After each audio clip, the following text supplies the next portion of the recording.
دنیا میں جھوٹا امپریشن، جھوٹا وقار، جھوٹی شہرت، جھوٹی اپنے بارے میں ایک ناموری انسان پیدا کر سکتا ہے، لیکن اللہ کے ہاں ایسا نہیں کر سکتا کوئی.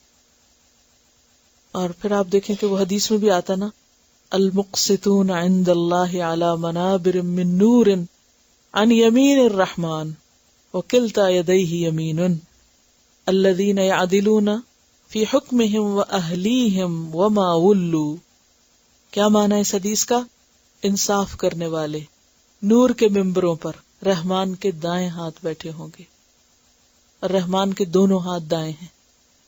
یہ وہ لوگ ہیں جو عدل کرتے ہیں اپنے فیصلوں میں، اپنے گھر والوں میں، اور جن پر وہ امیر بنائے گئے ان میں عدل سے کام لیتے ہیں.